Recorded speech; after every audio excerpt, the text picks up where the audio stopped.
Sego, and welcome to Let's Talk Native on this Tuesday, June 16th, 2020. While this program may not provide a path to spiritual enlightenment, we do encourage and in some cases start conversations. We're shooting for a different kind of enlightenment here. We kind of break the rules here for Native radio. We don't do prayers, we don't do buffalo speeches, and we don't do spirituality shows. We take a tough look at history, oppression, and survival. We talk about culture, the arts, politics, and identity. We may step on a few toes along the way, but our real goal here is to bring people together by breaking down what separates us. We will take on the false narratives, and we will provide critical thinking to all that's heaped upon us, and we do it all right here live from the Cattaraugus territory of the Seneca Nation.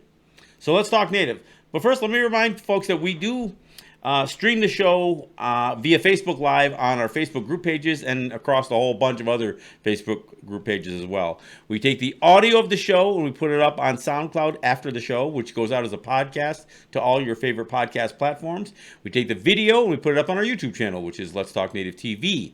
I encourage you to subscribe to our podcast, and I encourage you to subscribe to our YouTube channel. That way you can catch not only videos of the show, which is actually the best way to view the show. You know, Facebook Live is great, and it's nice to stream it live, but we get to clean it up a little bit if we need to for our YouTube videos, so it's the best viewing of the program. Plus, we have short-form videos, and a couple of those short-form videos are becoming really, real relevant as of late. My Columbus video that Jake and I worked on that talks about Columbus in his own words. There's been a lot of buzz about the mascot issue, so there's we have that video up there as well. And those are the short form videos, 7 to 10 minutes long. So you can catch the 1 hour shows, or you can catch the short form videos, and you can see all of that on our YouTube channel, which is Let's Talk Native TV. Look. And you can go to our website, which is www.letstalknative.com. Again, letstalknative.com. And there you'll find links to the podcast, links to our YouTube videos, all of that stuff, information about the show. So, again, have at it. And by all means, share what you see, share what you hear, and have the conversations that we start here that can continue on with you. So, all right. I'm hearing a lot of voices, and some of these are voices that are fairly prominent and well-respected voices that are telling people to behave themselves. And this includes black voices. I mean, prominent black voices. I mean, to see Killer Mike, who is a real edgy rapper, from the Atlanta hip hop scene and has strong messages. To see him in a press conference wearing a shirt, and what did it say? Kill your masters. He had a shirt that said "Kill your masters," and then he tells people, "But don't burn stuff down. Don't destroy your own house." Target isn't black owned. CNN isn't black owned. Nobody was burning their own house down. But to hear Killer Mike, just scold his people or other black people. I don't want to call them his people anymore, but to scold black people or anybody from these so-called riots and tell them to behave themselves. Or no, what he actually said is, if you don't like who the district attorney is, then vote in a new one. That's just a name tag change. That's just the name on the door. It doesn't change the system. But to tell people, oh no, the way to solve this problem is by voting? Are you kidding me? 8 years of Obama and not a damn thing improved for the quality of life for black people? I'm not even talking about Native people yet. I haven't even gotten there. But so my message today is stop telling people to stop. Stop telling protesters to stop. If you've made it, if you've had your success, I listen to two black women on NPR, fairly repetitive talking heads on NPR. Black women who were financial planners or, I don't know, analysts or something like that. And they're talking about, well, what keeps black people from investing? And of course, they're talking about all these policy things, but they're still talking about affluent black people, not the rank and file people who are never going to invest. It doesn't matter what policy they change. I know one thing: I will never invest on Wall Street. But to listen to these talking heads and then again condemn people for for a little bit of property destruction. And to be clear, property destruction is not violence. Violence is hurting people. It's inflicting pain, harm. And oftentimes violence, the definition of violence includes inflicting harm that could lead to death. Pulling down a Columbus statue is not violence. Frankly, even smashing a CNN window. Look, if there's somebody standing behind the window and shards of glass hit their face, yes, that's violence. But if you just break a window, or pull down, burn a garbage can or a dumpster, that's not violence. And you know what? If you burn down a Wendy's because you're mad as hell that the cops just shot a man in the back in the parking lot, unless you burn the Wendy's employees inside of it, I don't care. Look, I know people aren't agreeing with this. I know some people are saying, John Kane, how could you be promoting such bad activity, such bad behavior? I'll tell you why. Because the good behavior hasn't gotten us any place. Peaceful protests are what everybody's been seeing on television for the last couple of weeks. And they've been seeing cops kick the crap out of them. There's been nothing but ass kicking going on a daily basis on every news cycle. My co-host in New York got knocked on her ass in New York. And she wasn't doing a damn thing. She was just standing there. So when I hear people say, oh no, you must remain peaceful. Well, for one thing, destruction of property is not violence. And at some point, it's got to cost them. I'm sorry. CNN, if your windows get busted in Atlanta because of not just your coverage, but just because of injustice, you are part of the system. You are part of that of the system of injustice, along with your mayor and your governor and your police chief, all of that stuff. And that goes for you, Bill de Blasio and Andrew Cuomo. Every one of you cities that have sat back while your police departments kick the crap out of people, I hold the police responsible, I hold the mayors responsible, and I hold the governors responsible. Don't even get me started on the moron in the White House. I don't even need to discuss that idiot. But when I hear prominent black people say, well, the best way to end racism is to stop talking about it. Are you freaking kidding me? So we'll ignore the fact that a black man gets killed at a much higher rate than a white man by police? And of course, Native people get killed at a higher rate yet. So we don't want to talk about that? Why? Because it's uncomfortable? And the people who are saying it are the ones who have made it. The ones who are prominent. The ones who have white people liking them. The ones who are having success. Killer Mike. Of all people to be turning against your people, telling them to behave themselves, that's what made you popular as a rapper? Your Kumbaya lyrics? Give me a freaking break. So when I hear these successful black professionals telling other black people and other people of color, other people like myself, no, behave yourselves. You're never going to solve the problem. Well, what did Martin Luther King get? He got shot in the head. Gandhi? India is a failed state. It's a really, really big failed state. But don't start throwing Gandhi and King at me, because you know what? I think what they tried to represent was great. But let's be honest. Did it work? Did it work? I mean, Malcolm X got had the same end result. He got killed too. I mean, King, to talk about peaceful protests, look, we've been marching. We've been making banners and signing petitions. And we do it all, and we still get our asses kicked. We're still getting shot in the street. And don't get me started about what Native people should be doing.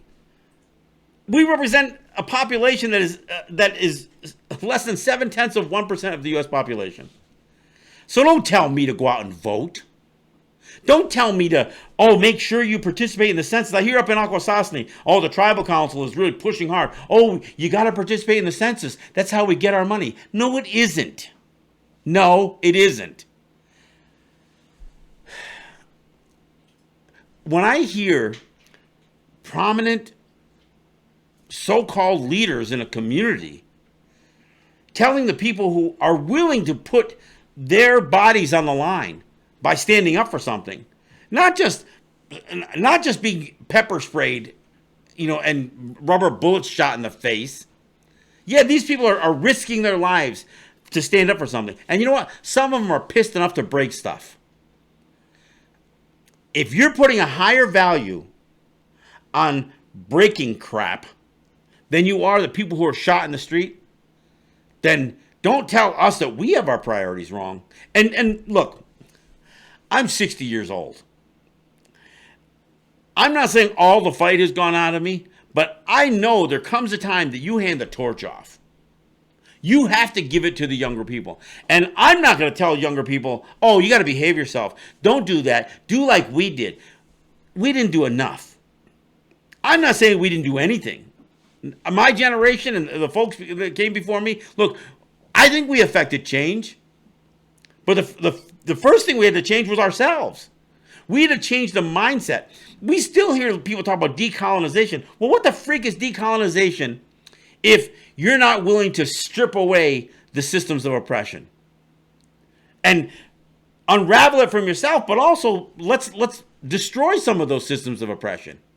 And you know what? The police departments are part of those systems of oppression. And so when I hear people say, no, there are still good cops. Look, if there's a silent cop, then it's a bad cop. So don't tell me how wonderful the police departments are. I mean, don't even try that with me. And I'm not saying good people don't have idealistic views of becoming police officers. They do. And then once they get there, they have to follow the thin blue line, right? The code, the silent code. You can't speak out against your brother. And in fact, when you do, and if you haven't listened to the Dave Chappelle, is it Netflix? Yeah, but it's on YouTube. It's on YouTube. You can find it. Dave Chappelle. He talks about 846 is the name of his most recent special. He talks about a cop who actually filed a complaint against another cop, a woman cop, who was kicking somebody in the face. And he was fired. And ultimately, this cop's life is ruined, and he decides that he's going to get even, and he kills some cops. But he was a cop. The system failed him. In Buffalo here, there's a woman, and I can't think of her name off the top of my head, and I apologize for that. But there's a woman, and she's still fighting a case because she wrote up a complaint against police violence against somebody. And she was fired. And her life has been essentially ruined. And I'll tell you, some of this information that's coming out now, I hope it helps. I hope it helps her. But you know what? And I'm not saying that she should pick up a gun and go on a cop killing spree. But when the system fails, it's like the woman who, well, both Trevor Noah and the other woman who's got this real popular video going out there, who says the contract has been busted. The social contract is broken. You're not upholding your end of the deal. I mean, and then when I hear somebody say something like, do you ever notice people who aren't committing crimes, people who aren't doing anything illegal, never have a problem with cops? And of course, it's white people who say this. Because the crimes that white people have committed are oftentimes not crimes for a very long time. Slavery was legal. Genocide was legal. Killing and raping Native women and or black women, that was okay. I mean, priests could molest little Native kids in this residential. That was, I mean, it may not have said on the books that it was legal, but if you don't prosecute, it's the same thing as being legal.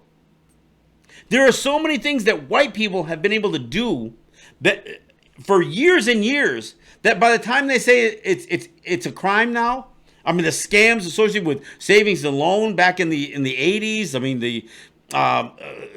these toxic mortgages and all these other things that rich people, the Ponzi schemes, all these things. Most of what these people did There were no crimes against it. So what they were doing was legal. And then when they pass a law and say, well, it's not legal now, they just find creative ways to get around it. So they find other ways to break the law. White people aren't held to the same standard, especially rich white people, when it comes to criminal activity. I mean, look at the disparity in being sentenced for crack cocaine versus the good stuff that white people toot. I mean, it couldn't be more obvious that there's disparity there. So when I hear people say some of these things, and then when it comes out of the mouths of native, so-called native leaders, or black leaders, or celebrities, man, I tell you, shut the F up, for crying out loud. We don't need to hear that.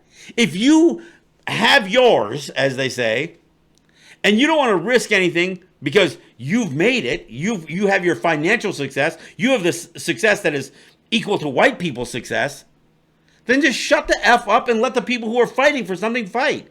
We don't need you telling people to stop. I'm not going to tell people to stop rioting. I'm not going to tell people to stop burning stuff. And like I said, I'm damn sure not going to tell people to stop pulling statues down. So a couple of nights ago, in Atlanta, where there's already been a whole bunch of attention to, that's been called upon police departments, the cops shoot a black man in the back. Now, don't get me wrong. The guy was passed out in the driver's seat of his car. And by anybody's, interpretation of the scenario, you got to believe the guy was drunk. But he was very cooperative until they tried to cuff him, and then he pulled away and tried to get away. And these two cops physically, grappled with him to try to gain control of him. They tried to pull their taser out on him. He ended up taking the taser away from one of them, and then takes off running down the street. I mean, he literally kind of tosses the two white guys around. So clearly they were not very good at their job. He starts running away from them, and takes just a kind of a wild taser shot behind him, and then turns to run. And as he's turned around running directly away from the officer shoots him in the back twice. Now, let's think about this. For one thing, there's no way this guy was threatening the life of this police officer. He was running away from him. And even if he was running towards him with a taser is not a lethal weapon, which he wasn't. And the video is clear. He was running away. And think about it. If he had ran away, they had his name, they had his car. They could have just issued a warrant for his arrest. And when the guy was probably more sober, he probably would have just said, damn, I got to turn myself in. They had all the information on him. They didn't need to shoot him in the back. So if you're wondering why the people of Atlanta get pissed off, I mean, there's all kinds of video of this. There's the police video. There's surveillance video. I mean, it's so clear what took place. And the first thing, of course, the officer's boss or whatever, lieutenant, or I don't know who it was, but he goes, starts assessing the situation. Oh, are you sure you're okay? To the cop who killed somebody. Oh, the taser didn't get you. He goes, oh, I don't think so. You don't know if you were tased or not? You can't give a straight answer on that? You clearly weren't. He says, okay, we're going to take care of this. We're going to make sure this all goes okay for you. I mean, he says it right on camera. Jeez. Now, they fired a few people. But you know what? You can fire these guys, and they'll resurface someplace else. But you know who's not going to resurface?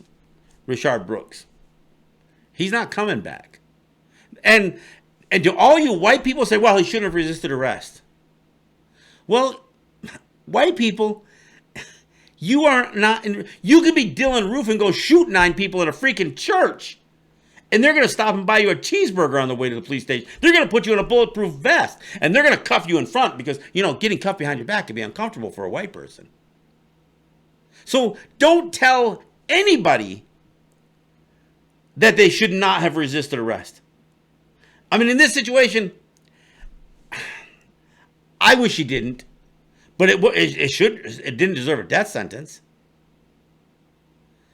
And there was he was on foot. He had no weapon. By the time he was running around, he didn't even have a taser that was worth a damn. So if he gets away, you get him later. And now you've got not just DWI charges, you've got resisting arrest, you've got, fleeing a scene, you got all kinds of stuff that you can get him for. And you know what? When he was sober, he probably would have said, pled it out. But instead, you shot the son of a gun in the back. And this was just a couple of nights ago. Like, there isn't a ongoing conversation about police violence. I showed the video of a chief who was pulled over for an expired registration, and the cops tackled him and beat his face in. And this is on the Canadian side, the RCMP. Look, this is happening everywhere. You're seeing videos show up from all over the world. All over the freaking world. Why? Because police departments are this way. They've been constructed this way. Their whole purpose for existence was to protect the property of wealthy white people. Why wealthy white people? Because poor white people didn't have property. So when police, and among those, the property that these, what would be these police departments that they were charged with protecting were slaves. So, there's no way around this other than to say the problem is the police. Now, look, I know there's people who behave badly, but the police aren't the ones who are authorized to administer punishment. At best, they're to apprehend somebody. At best. They're never in a situation where they're supposed to be the executioners. And the way the legal system is set up, listening to again, the whole legal premise behind defending cops, they don't have to be right. If they think you have a gun, all you have to say, well, if he thought he had a gun, was he justified in shooting him?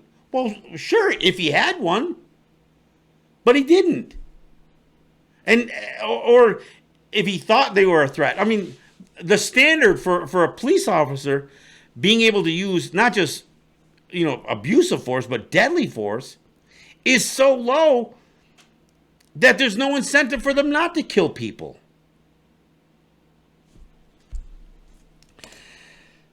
Look, I know this is Let's Talk Native, and a lot of what I'm talking about has to do with this police violence against black people, but we're in the same boat. The reason I support Black Lives Matter is because they don't to white people.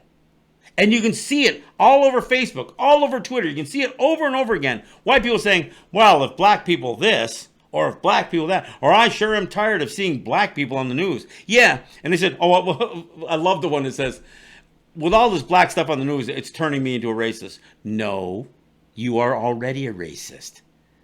And the idea that black people are dominating the news cycle just pisses you off because you're a racist. And of course, then we get hit with, how that racism doesn't just trickle down, but racism is founded in white supremacy. White people and white supremacy is about thinking that everybody is inferior to you. So from a native standpoint, at a population level that is equal to less than 0.7% of the U.S. population, trust me, we experience racism at levels that even black people can't even imagine. We experience it in rural areas. Everywhere we go, we experience something. We've got people making a mockery of who we are with their sports mascots. And of course, everybody's going to say, well, what's wrong with that? We tell you it's wrong. And you say, no, it's not wrong. You can't be offended by it. We get into this whole thing with the mascot issue where somebody's going to tell me whether it's proper for me to be offended or not with somebody making a mockery of our existence. somebody else is going to tell me whether their activity is hurtful to us or not. If I punch you in the face, I don't get to decide whether my punch hurts you or not. I may get to decide on how hard I punch you, but whether you feel the pain or not, that's not my choice. I don't get to determine whether I hurt you or not. You get to tell me whether I hurt you. Not just whether I hurt your feelings, did I hurt your face? So when I tell you that being made a mockery of with sports mascots, whether it's the NFL team in Washington, D.C., or whether it's these high schools across the United States, you don't get to tell me that it's not true. So we experience all of this racism. And then we get caught up in actually infighting against other people who we're sharing the same battle with. When I see other people of color, and I know some people get pissed off when I use that expression. When I say people of color, I don't know if there's a better non-white people, I guess. White people have no color, so I don't know why I say non-white. I guess I don't know what that's supposed to mean, but I guess. Anyway, so non-white people, when I see us going at each other, instead of standing with each other, and I get it, we aren't all fighting for exactly the same things. Look, there's a reparations battle. There's, there's immigration battles. There's sovereignty battles. We do have other agendas that are not competing, but they are outside each other's scope, so to speak. But in terms of justice and fairness and rejection of violence, we're all on the same page there, folks. And it doesn't matter if we, have some sort of Spanish, assimilation issue going on, or whether we're black or whether we're native. We're all in this together. And the problem is that we get caught up in that system. Look, black cops are guilty of police violence too. And so are Hispanic cops. So, I mean, the one guy in Minneapolis, I don't know what he was, if it was Filipino, I don't know what he was, but Asian of some sort, I guess. I mean, listening to people beg him to check the pulse of George Floyd, begging these officers to check his pulse. Look, he hasn't moved in minutes. It's been 5 minutes since he's moved. He's not breathing. You're killing him. You're killing him. And nope, not a single one of them. Not a black officer, not a white officer, not an Asian, none of them would do a goddamn thing. Because we can't even agree that this white supremacy ends up affecting our behavior. We end up piling on with white supremacy. Why? Because the system is built around it. The police department is racist. So you can, if you're black and you're part of that police department, you're supporting that racism. You're supporting that systemic racism, even though you're black, even though you're native. Oh yeah, we got tribal police that are every bit as abusive, and they're every bit the assholes that any white cop could be. All right, we're at the bottom of the hour, so we'll take a break. I'll take a drink. I'll start getting riled all over again in just a minute. This is John Kane. This is Let's Talk Native. We'll be right back.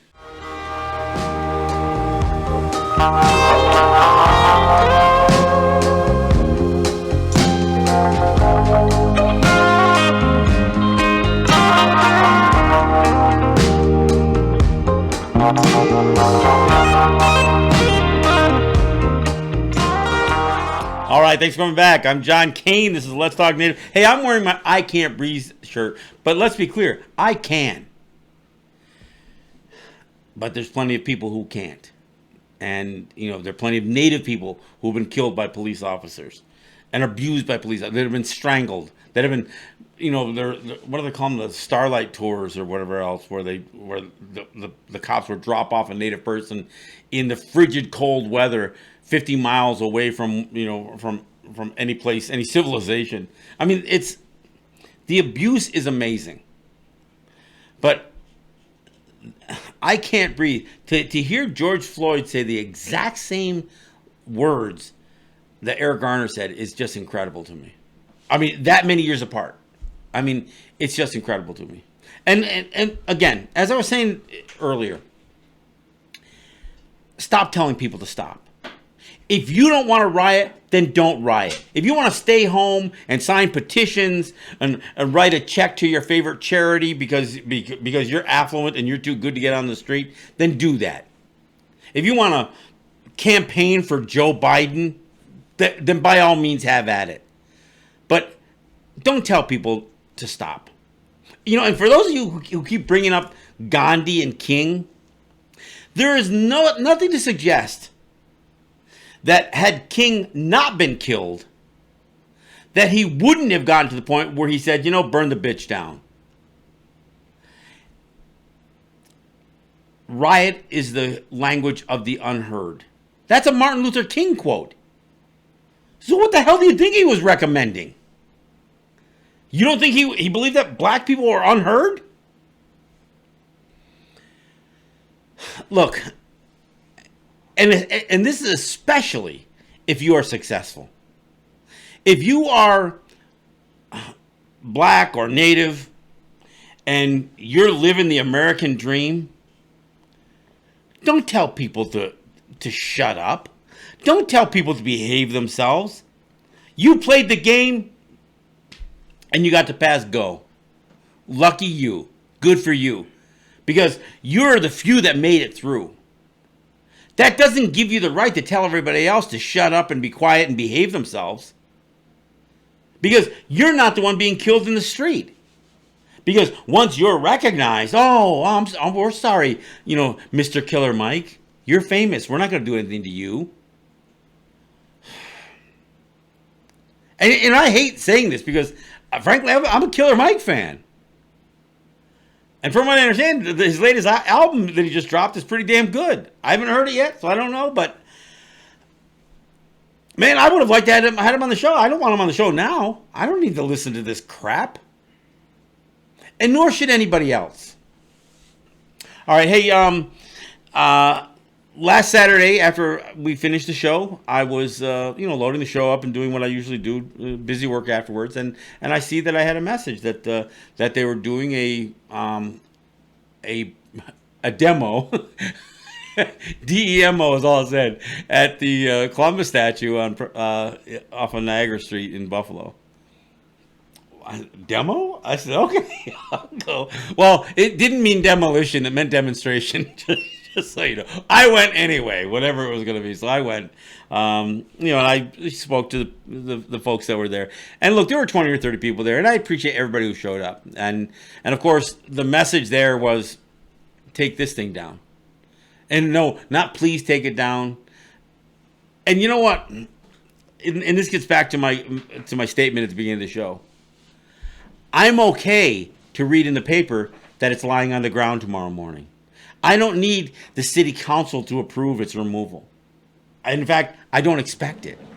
I don't expect Bill de Blasio, vowels at the end of the name is a pretty good giveaway, Andrew Cuomo to suggest that Christopher Columbus statues or Columbus Circle should be changed in New York City. I don't expect the Columbus statue to be legislated away in Syracuse or in Buffalo or any place else.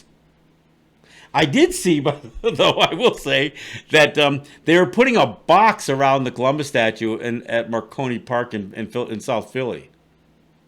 Which is kind of interesting, because I don't know if they're boxing it up to protect. Look, it's marble. I mean, it's a stone statue.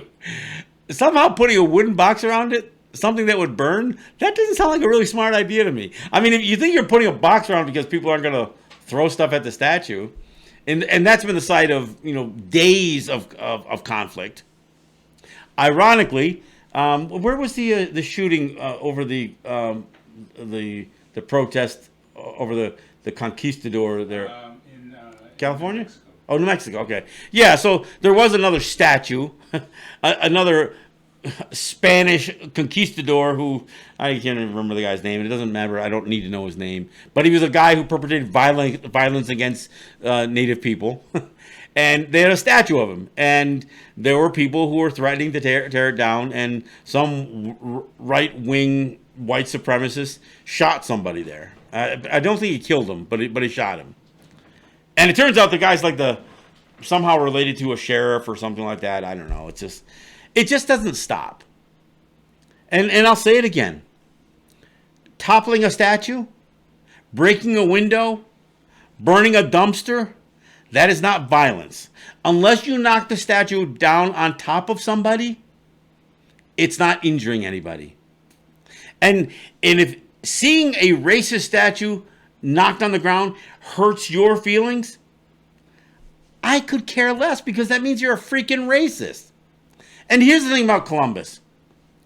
Just learn who he is. Learn the truth of Christopher Columbus. And then ask yourself, should there be statues of this son of a bitch up in every major city? Should the nation's capital bear the word Columbia in its name?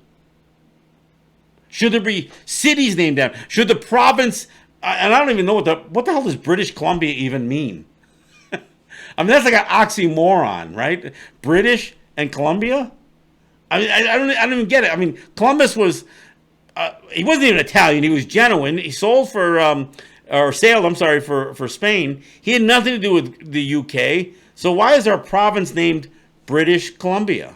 It doesn't even make sense. Well, and part of it is this whole idea that they named everything that was all the successor of colonialism in the Western Hemisphere was essentially properly attributed to Columbus's voyage, even though he had nothing to do with colonizing Canada or North America at all, or frankly, he had nothing to do with colonizing any part of the main continents of the Western Hemisphere. But he did run into the islands. He did get lost, thinking he was in the East Indies, but that's it. And of course, he did personally play a role at the very beginning of a genocide that would last 500 years. But why would you build statues for that? And again, to listen to Andrew Cuomo make the arguments against Confederate monuments, and then use the very argument to support Columbus statues that the Southern Pride guys try to use. Oh, no, it's not about the atrocities committed, associated with slavery or genocide, depending which one you're talking about. It's about Southern pride. It's about Italian pride. It's about Southern heritage. It's about Italian heritage. No, it's not. Confederate monuments aren't about Southern pride. It's not about chicken. It's about slavery. Christopher Columbus wasn't about discovering America. It was about killing Native people. It was about picking up 9 to 10-year-old girls to send back to Spain because the perverts back there wanted to practice their pedophilia against some brown little girls. So, you can look this stuff up. Was Columbus involved in the sex slave trade? Yes, he was. What was the first slave ship to cross the Atlantic? It's the one that Columbus brought slaves back to Spain on. It wasn't Africans coming this way. Just ask the questions. Do the research. And don't let schools teach your kids bullshit. And if your kids are taught this bullshit, then you've got to take the time to correct it and tell them the truth. We have to tell them the truth. And the sad part is, nobody's going to tell the little white kids the truth. We're going to tell our kids the truth. Black parents are going to tell their kids the truth. And in the meantime, white kids are going to be eating all this crap up because that's what their white teacher taught them. I was listening to another program on NPR, and they were talking about how a little black kid was being taught about Rosa Parks, and they says, well, the reason that Rosa Parks refused to move is because she was an older woman, and she was tired, and she didn't want to give up the seat in the front of the... No, she wasn't an older woman. She wasn't tired. She was protesting. She came from a very aggressive family who was tired of being pushed around. She wasn't tired. She was tired of racism. She wasn't tired of working her shift. But see, they want to twist the story around and make it sound like she was like, what, an accidental activist?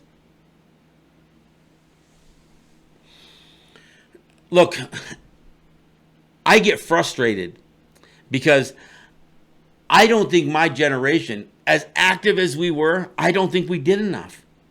I've got kids. I've got grandkids. Don't have great-grandkids yet.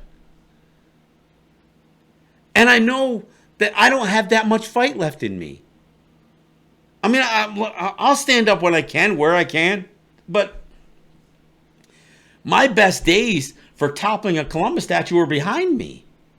My best days for standing up to police abuse and violence are behind me now. So am I going to condemn young people who are willing to stand up? Hell no. Of course I'm not going to condemn them. I'm going to support them. And you know what? I'm going to support them for the bravery, for their human sacrifice in stepping up to a battle that is bigger than them. And you know, and it's not even just black people and brown people that are doing this. There are white people who are stepping up with us. Finally, we have the white allies. Look, at that Columbus statue this weekend, there were a lot of white people there. And you know what? And there were some Native people there who were somewhat offended by it almost. I don't want white people speaking for me, but it would be damn sure nice to see some white privilege used to end some white privilege. Because let me be clear here. I'm not going to stop racism. Black people are not going to stop racism. Native people are not going to stop racism because we aren't the racists. Well, I say that. We can participate with the racists as policemen or firemen or politicians or in the business community, the affluent, 1%, if we make it there. But the white people are the racists. And I know I get people pissed off when I say this, but racism is based on white supremacy. If you're black, you can't be a white supremacist. Now, you can support white supremacy by being a police officer and keeping your mouth shut every time they beat the crap out of a black man, which is a problem. But I can't be a white supremacist. I can be complicit in white supremacy, but that's all any of us. If you're black, brown, red, whatever color you consider yourself, even if you can pass for white, that only goes so far. At the end of the day, white people are the ones who have to end racism because the system is the system that they built. So when I hear Killer Mike say, oh, vote for a new district attorney, a new prosecutor, it's not who's in the position. It's the position. It's the system that is flawed. It doesn't matter if you put a black police chief in. If he doesn't have the power to change the system or the will to change the system, and they don't, because a police chief is just the highest ranking cop. He doesn't build the police department. And if you're a black mayor, like Byron Brown, and you're going to stand behind your police no matter what they do, you're part of the problem. It doesn't matter that you're black. You're still supporting white supremacy. You may not be a white supremacist because you're not white, but you're supporting white supremacy. And don't give me this crap about Italian people not being white or Portuguese not being white. European countries that were involved with colonialism and are still involved in colonialism, they still speak Portuguese in Brazil, by the way. I mean, this was all about white supremacy, European/white supremacy. Look, I know there are people who have some darker skin who, maybe had to, fight it out a little bit with other white supremacists. Although Irish people are as white as they get, and they were treated like crap by other white people for a while until they filled all the ranks of the police departments in places like Chicago and New York City. And then they got to play the racist above everybody else, which is exactly what happened.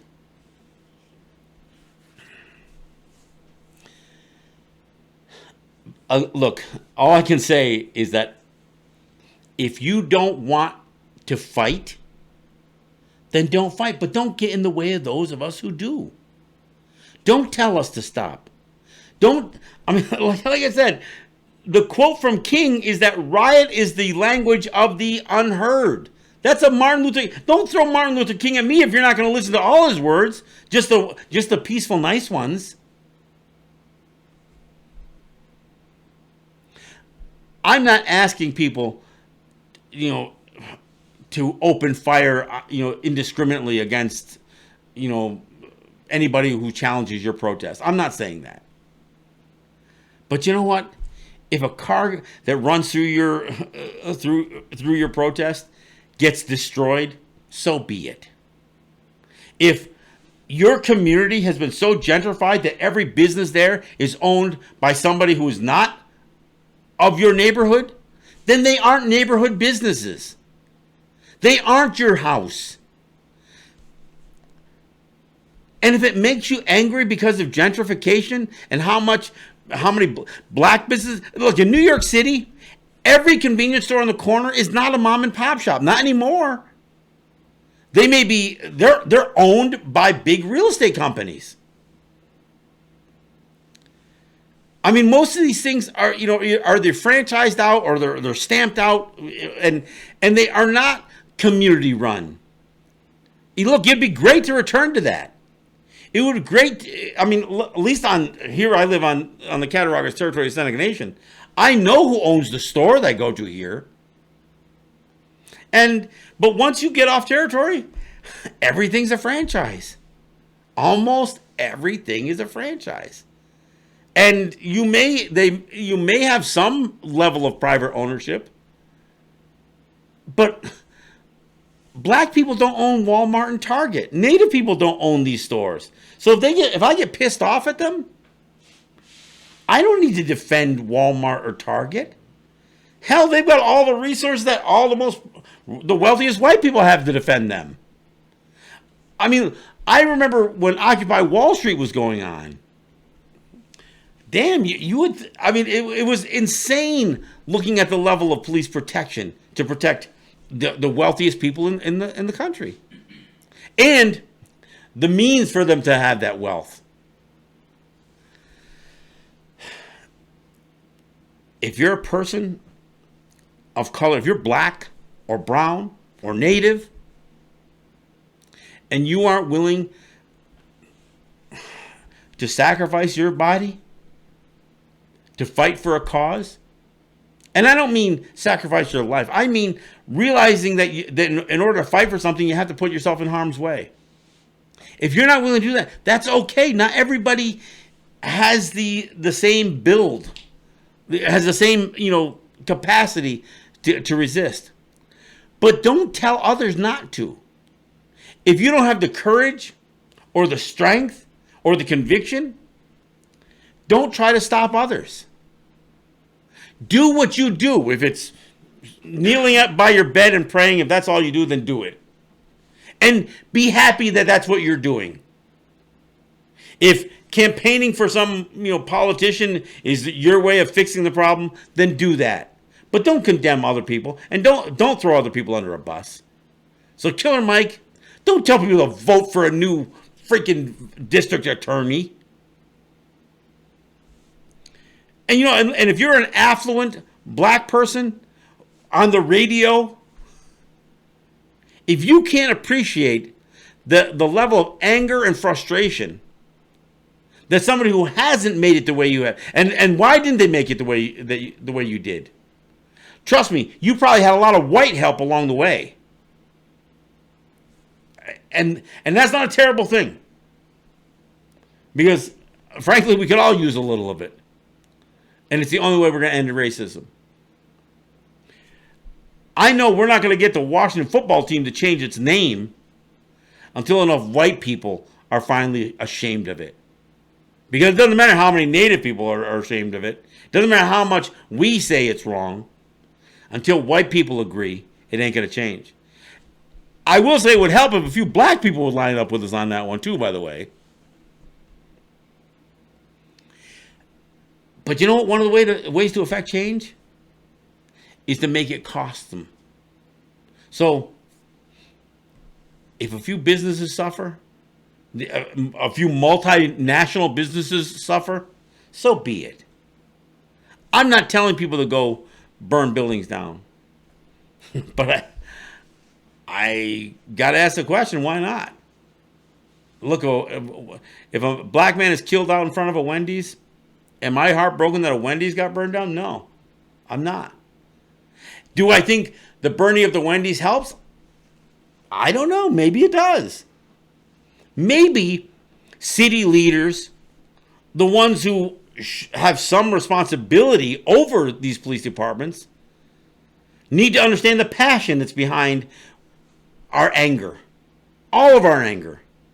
Not just people in Atlanta, but people all over. Look, I was disgusted to see city after city after city unleash militarized police against relatively peaceful protesters. And they were. I didn't see a single police department that was involved in stopping a riot, that stopped somebody. I take it back. I did see one where some policemen stopped some burning cardboard that was near a street post, or some sort of lamp post or something like that.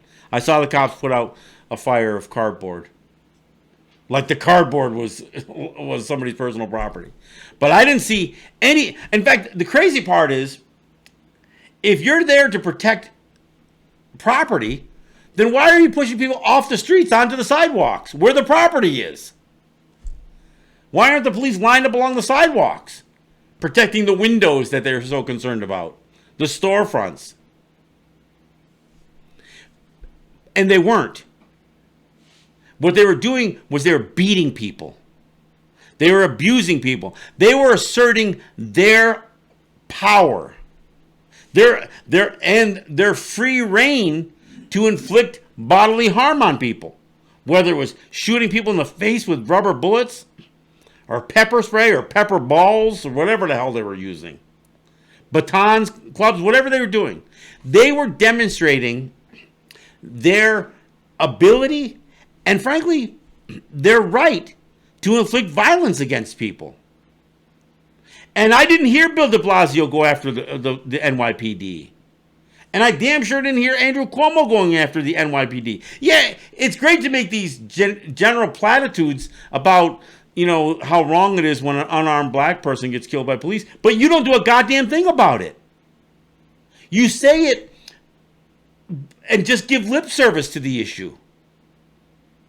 Of course it continues. You're part of what continued it. Barack Obama was a part of what continued it.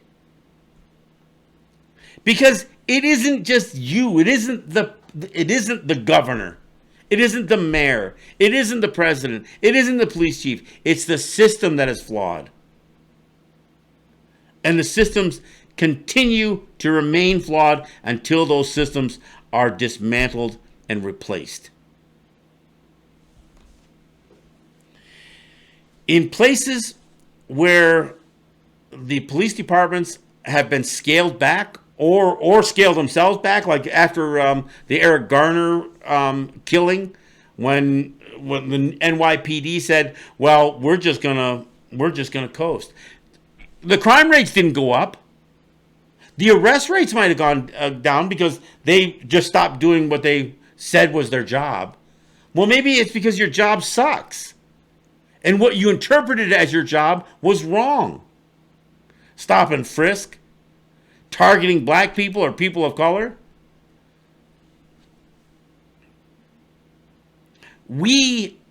And again, I get back to the doll test. We have a tendency to believe that our own people are the worst people on the planet, that white people are better than us. We buy into that bullshit. That's why black cops do what white cops do. Because they believe that black people are more dangerous and more violent and more criminal than white people. Same thing on native territories. I guarantee some of the highest paid people associated with the Seneca Nation are white folks. Why? Well, because they're better. They're better than us. The consultants, the lawyers, the lobbyists, all the professional services. Oh, we won't put native people into those services. Or if we do, they've got to be the whitest acting native people, otherwise they don't count. We buy into the white supremacy narrative. We do. And until we stop doing that, we continue to feed it. We become, at some level, complicit. And so we're complicit in this stuff. And when you have gained enough celebrity and enough of a platform where you think that you can stand up and tell people, oh no, don't riot. Just carry banners. Well, I'll tell you what. You better be carrying plywood placards, something that can stop a rubber bullet. That's what you better be carrying. And you know what? If you got to hit somebody with it, hit somebody with it. I'm not going to tell people to stop. Nobody should be telling people to stop. I guess that's the police job. I want to thank my sponsors, ERW, Eric White and ERW Enterprises. I want to thank Ross and Holly John and the RJ family of businesses. And I want to thank Grand River Enterprises and Native Wholesale Supply for supporting this show and sponsoring us. This is John Kane. This is Let's Talk Native. Yahweh.